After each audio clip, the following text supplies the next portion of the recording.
que os personagens dessa série aqui têm a ver com psicanálise? Bom, eu já tinha assistido The Vampire Diaries e The Originals faz bastante tempo, eu ainda não era psicóloga.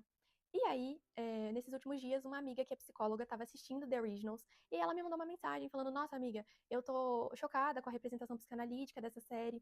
E eu fiquei com uma pulga atrás da orelha e voltei a assistir The Vampire Diaries. E aí, quando aparecem esses três personagens, eu comecei a pensar: Gente, faz muito sentido. Então agora eu vou contar pra vocês. Bom, vamos começar pela Rebecca. A Rebecca, a primeira coisa que eu pensei foi que ela é só uma garotinha querendo ser amada. E eles tinham um pai muito violento, né? Um pai muito traidor também, que não amparou eles nem um pouco. E a missão do pai, né, era meio que exterminar eles. Então tinha tudo isso. E a Rebecca, ela tem uma repetição de relacionamentos que são ruins pra ela, relacionamentos em que ela entrega tudo o que ela pode, inclusive para o Klaus, que constantemente trai ela de alguma forma, né? Ele tem o costume de colocar uma adaga nela e deixar ela presa dentro de um caixão ali. Então ela tá sempre sendo traída, ela tá sempre ficando desamparada, sempre tentando encontrar um amor também. E a Rebeca, como uma boa neurótica, toda vez que ela tá nessa busca pela felicidade, por essa realização, por esse amor, ela se coloca em uma situação ali onde inevitavelmente tudo vai dar errado. Esses dias eu vi um vídeo, eu vou colocar o arroba aqui, mas eu não lembro de quem é. Mas era um vídeo falando que a neurótica, ela é essa sedutora, mas eternamente insatisfeita, e a Rebecca representa muito isso. Já o Klaus, ele demonstra, assim, um medo do abandono e do desamparo muito grande, tanto que ele tenta evitar isso a todo custo, inclusive prendendo os irmãos dentro de caixões, para que eles continuem ali com ele, para que eles não deixem ele de alguma maneira. E o Klaus era o mais rejeitado dos filhos, porque ele era um filho bastardo, ele não era filho do Michael, né? E ele era o filho que o Michael mais atacava, que o Michael mais maltratava. Então ele tem essa questão de a figura que deveria amparar ele, que deveria cuidar dele, que deveria oferecer esse amor, oferecer esse cuidado. Como a Anna Sui coloca nesse livro dela, e me lembra muito essa história do Klaus, o bebê humano ele depende de um outro, ele é dependente e desamparado. Então é preciso que exista esse outro que esteja ali disponível para oferecer o mínimo, né, e também oferecer amor de alguma forma. Então ela coloca assim: o que gostaria de destacar aqui é que ser recebido na vida com amor é uma questão de vida ou morte para o ser humano. É claro que o amor não garante a vida, mas é fato que sem acolhimento humano não há chance para nós. O amor de alguém nos funda na vida.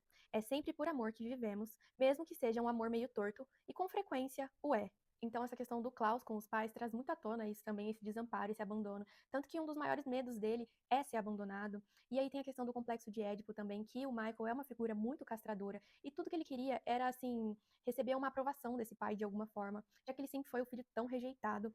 E aí de alguma forma tem ali uma certa defesa que a mãe do Klaus faz sobre ele, assim, mas assim, minimamente, ele é muito atacado pelo Michael, e ao mesmo tempo em que ele confronta e enfrenta esse pai, ele também queria ser aprovado, ele também queria o amor desse pai, ele se sente muito rejeitado. E aí, para se defender disso, desse abandono, dessa rejeição, dessa dor que ele sente, o Klaus afasta todo mundo dele, ao mesmo tempo em que ele tenta prender todo mundo a ele. Então ele prende os irmãos em caixões, que ele carrega para tudo quanto é lugar, e ao mesmo tempo ele é muito agressivo, ele não se importa com mais ninguém, ele não tem medo de nada, supostamente, e aí ele ataca todo mundo, ele afasta até as pessoas que se importam com ele. Então, por exemplo, a Caroline é uma personagem que ele gosta muito dela, mas ao mesmo tempo, na primeira chance que ele tem, ele ataca ela de alguma forma. Então ele tá sempre nessa de tentar afastar as pessoas para ele não correr o risco de ser machucado, de ser abandonado, inclusive com os irmãos, que ele já atacou muitas vezes também.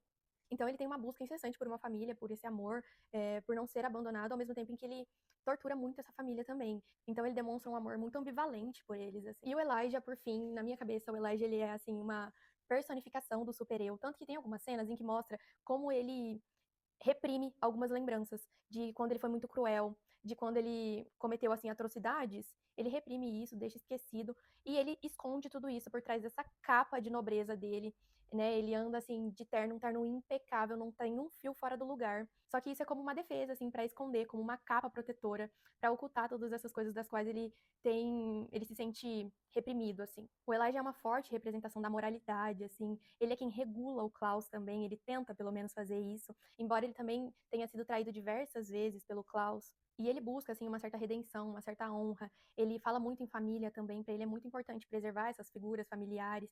Tem uma relação triangular entre os três também, tanto que normalmente são os três contra o mundo, assim. Na série The Originals depois até aparecem outros personagens, mas no geral tá sempre os três juntos. E aí essa repressão do Elijah ela é muito forte, então ele reprime ao máximo esse lado mais cruel dele, assim. Só que quando isso vem à tona, vem de uma forma muito brutal. E depois ele recalca essas lembranças para que ele não saiba muito bem daquilo que ele cometeu. Tem algumas cenas que depois vai mostrando ele lembrando de algumas coisas que ele tinha feito.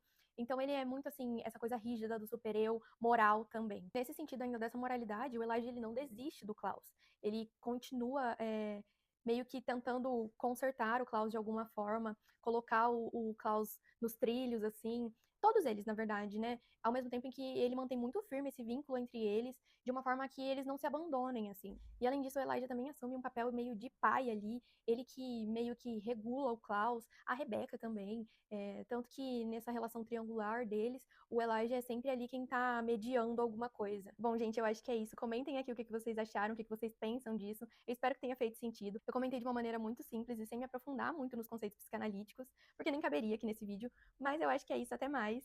Tchau!